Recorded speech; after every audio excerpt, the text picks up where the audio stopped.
Welcome back to the deep dive. Yeah. Today we're going to go on a journey Okay. that might challenge how you think about the Sahara Desert. Okay. We always hear about how people survived around the Sahara, Mm-hmm. but we're going to look at how they connected across it Yeah. thousands of years ago.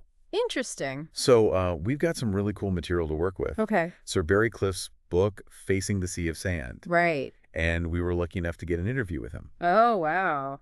So he's a great archaeologist, and I think his insights here are really valuable. Yeah, I mean, he combines, the archaeology with the actual historical accounts. Yeah. And it really brings this kind of mysterious period to life. Yeah, it really does. So first, Yeah. let's rewind the clock a Uh, few thousand years okay. before the Sahara was all these sand dunes. Right. It was a totally different place. It was like grasslands and rivers. Whoa. Yeah, and Yeah. it was full of life. Like there are these rock paintings from that time, Wow. and they show all these animals, even like creatures that love water, like hippos. Hippos. Yeah, can you imagine that? No way. Yeah, so different from what we think of today. I know, it's hard to picture, Right. when you think about how dry and harsh it is now. Yeah, exactly. It's crazy. So it sounds like even before desertification really took over, Uh-huh. there was movement across this region. Yeah, definitely. There's a bunch of archaeological evidence Oh, wow. that shows people were farming, raising livestock, Yeah. and they were already moving around this area before it all changed. So there was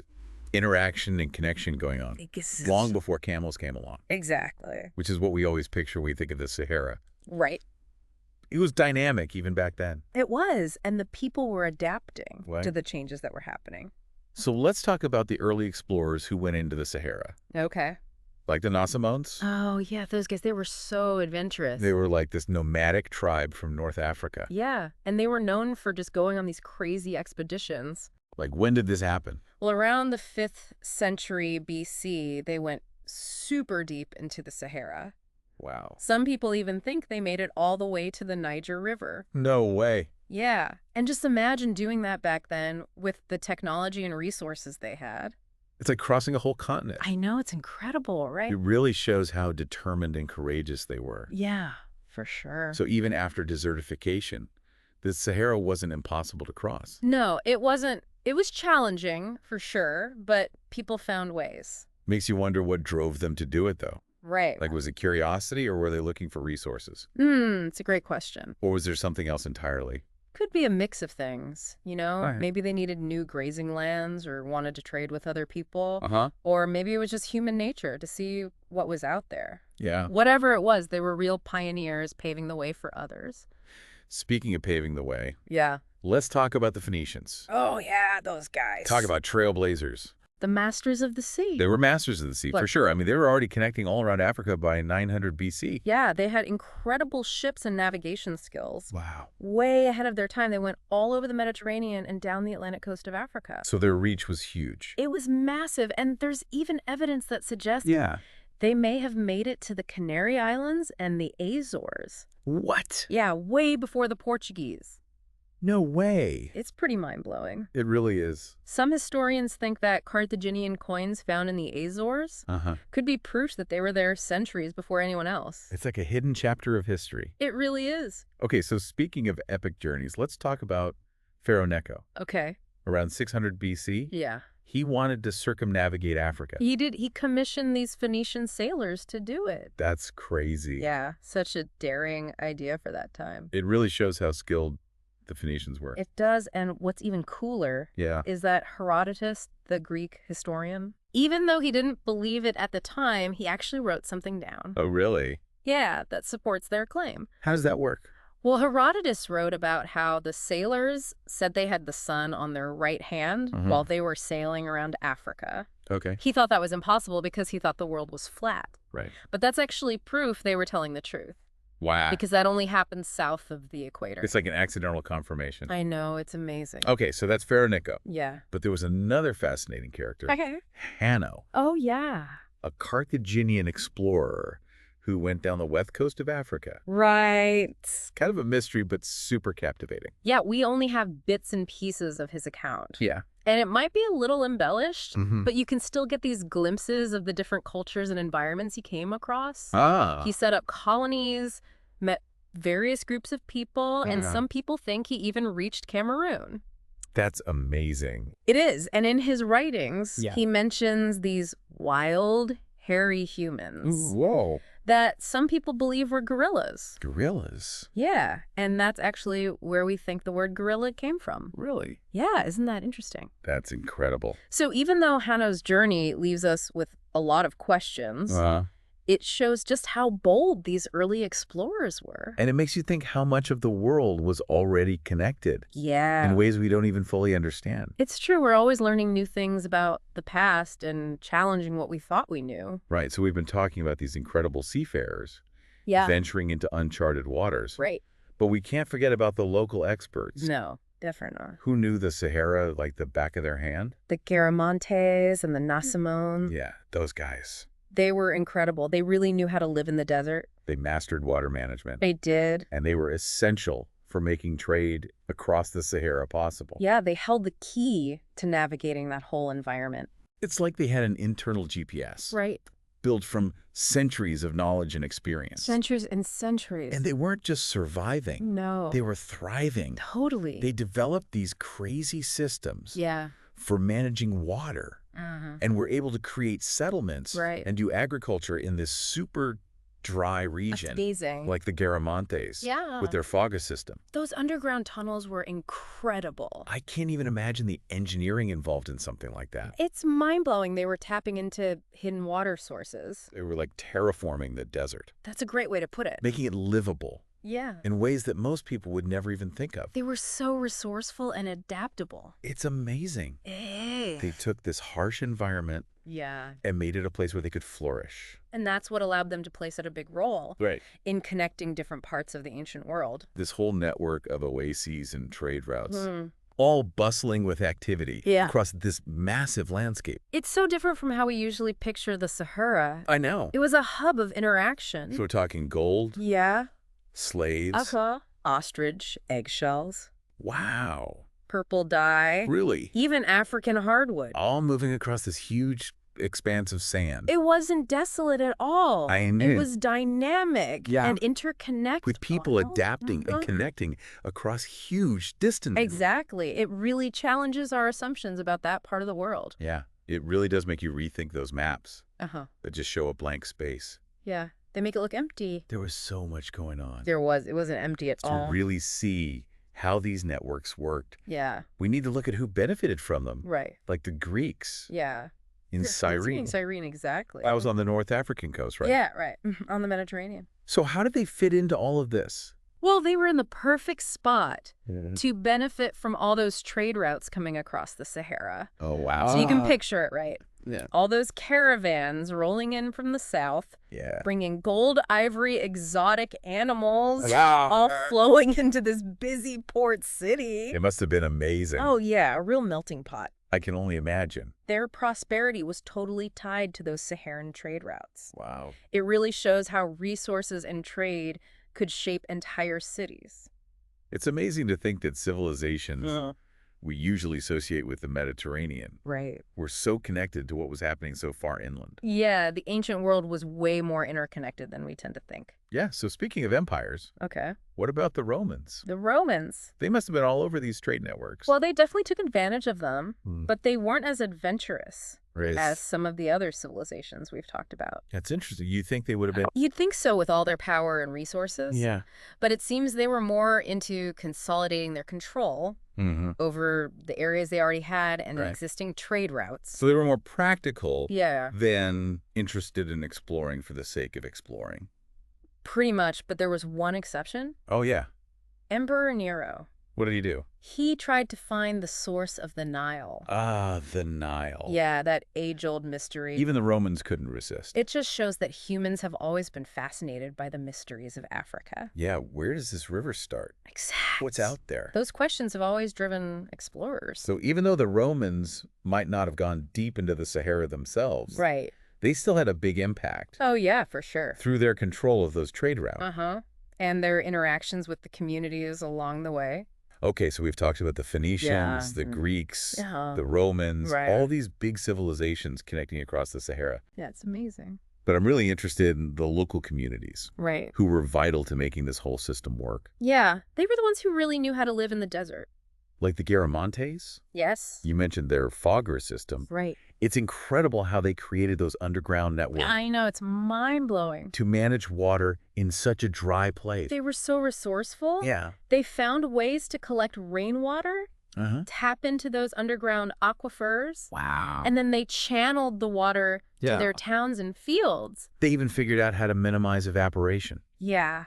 Amazing, isn't it? It's almost like they were terraforming the desert, Right. making it a place where people could live. Exactly, and not just survive. Yeah. They were thriving, Yeah. building these impressive settlements. Uh-huh. Some of them are still around today, Right. and they controlled major trade routes. So they had wealth and influence. They did. They were shaping the flow of goods across the Sahara. It really shows that history Yeah. is about more than just empires and battles. It's about the people Yeah. and these groups that were often overlooked. They played a crucial role Absolutely. in shaping events and connecting different parts of the world. And it's a reminder that we need to look at history from multiple perspectives Totally. to really understand the bigger picture. Okay, so we've got these expert navigators, Uh-huh.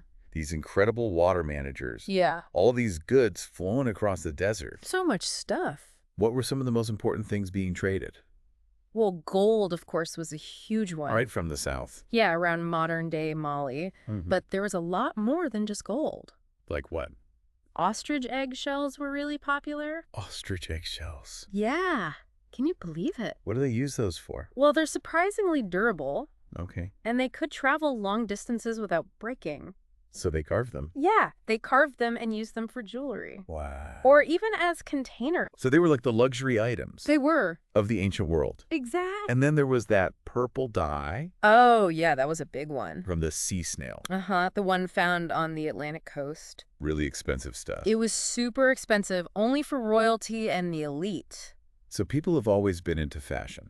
Seems like it. What about the African hardwoods? Oh, yeah, those were really important. Places like Egypt, Okay. they didn't have a lot of timber. Right. So the hardwoods from sub-Saharan Africa were really valuable for their strength and beauty. Okay. They used them to build furniture, Right. ships, all sorts of things. It's amazing to see this complex web of supply and demand. Connecting all these different regions across the Sahara. And it wasn't just stuff that was being traded. No. Ideas were being shared too. Absolutely. Those trade routes were like highways for ideas, Really? beliefs, even technology. So people were interacting, They were. sharing knowledge, and influencing each other's cultures. It was like globalization happening Yeah. centuries before we usually think of it. Wow. And all of this exchange, this flow of ideas, really helps shape the civilizations Wow. on both sides of the Sahara. Okay, so as fascinating as all this trade and exploration is, Yeah, we can't forget about the darker side of things. that's right. We briefly mentioned the slave trade earlier. Uh-huh. How big of a part of this whole system was that? It was a major part, unfortunately. Yeah. Slavery was a big part of the ancient world. Right. And the Sahara trade routes were no different. So people were being taken from sub-Saharan Africa Yeah. and sent north? To North Africa and the Mediterranean. It's a really tragic part of history It is. that we need to remember. Absolutely. It's easy to get caught up in the adventure, Yeah. And the excitement of exploration and trade. but we can't forget about the human cost. Right. Yeah. We need to understand the full impact, Yeah. the good and the bad. It's a really complicated history. It is. But we can't ignore the difficult parts. We can't. It's all part of the story. It is. And understanding those darker chapters Yeah. helps us understand the problems we face today. Exactly. Okay, so I'm curious about the logistics of all this. Okay. We've talked about trade and exploration, Uh-huh. but how did people actually get around? Well, they didn't just wander around. Right. That would be a bad idea in the Sahara. For sure. They had to know the environment really well. Okay. The local guides and traders knew where the oases were. Huh? They could read the stars, Wow. and they knew all the signs of changing weather. It's like they had a natural GPS Exactly. in their heads. They could read the landscape, predict the weather, Huh. all essential skills for surviving in the desert. And of course, they had camels, Of course, the camels the ultimate desert animal. were amazing. Yeah, they could go so far without water, Right. carry heavy loads. Uh-huh. And handle the heat. Like the SUVs of the ancient world. I like that. Tough, reliable, Yeah. and built for the environment. Perfectly adapted. And then over time, Mm-hmm. those trade routes became more established. Yes. They developed way stations Mm-hmm. and places to trade along the way, Right. giving travelers a break. And making the whole system run smoother. So it was more than just random journeys. It was. There was a whole Your network whole system. that made this long-distance trade possible. Exactly. It's incredible to think about the effort It is. and the ingenuity Uh-huh. that went into creating these connections. Across such a challenging place. That really shows how resilient And adaptable. humans are. It does. And it challenges how we see the Sahara today. Yeah, we often think of it as empty and desolate.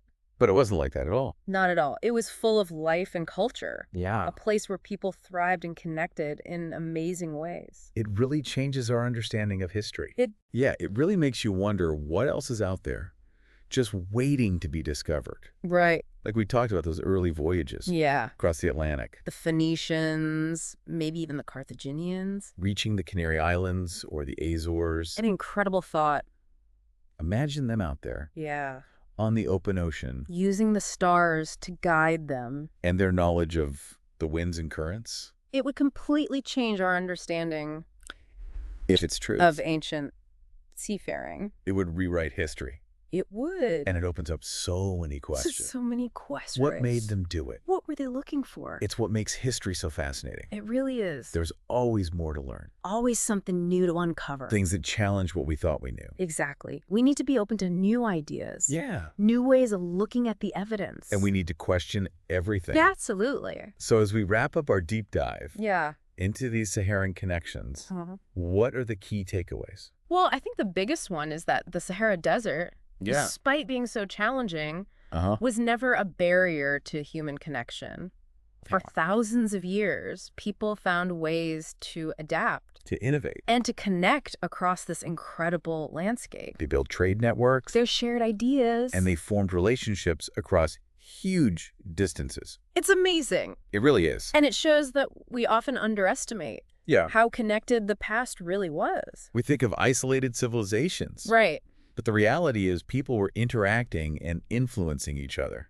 All the time, in ways we're only beginning to understand. I think another important point is that we need to challenge our assumptions. We do. We see the Sahara as an empty wasteland. Yeah. But this deep dive has shown us that it was once a vibrant, interconnected world full of life and culture and innovation. Exactly. We've been looking at it with blinders on. Just seeing the emptiness. And missing the rich history. That's hidden beneath the surface. And by learning about the past, by diving into these stories of human connection and resilience, we can gain a better understanding of who we are today. And where we might be going. Exactly. So you're saying the Sahara is more than just sand dunes and heat. Much more. It's a place with a rich history. A complex history. That we're still learning about. Absolutely. It's a place that teaches us. About human adaptability. Ingenuity. And the power of connection. I love that. So next time someone sees a picture of the Sahara, I hope they don't just see an empty desert. Right. I hope they see a landscape full of hidden histories and unexpected connections. And the enduring spirit of humanity. Well said. So that wraps up our deep dive. It was fun. Into Saharan connections. Yeah. A huge thank you to you. My pleasure. For sharing your expertise. Anytime. And to our listeners. Thanks for listening. Thank you for joining us. Yeah. Be sure to subscribe to The Deep Dive for more amazing journeys into the past. Yeah. We'll see you next time. We'll see you next time.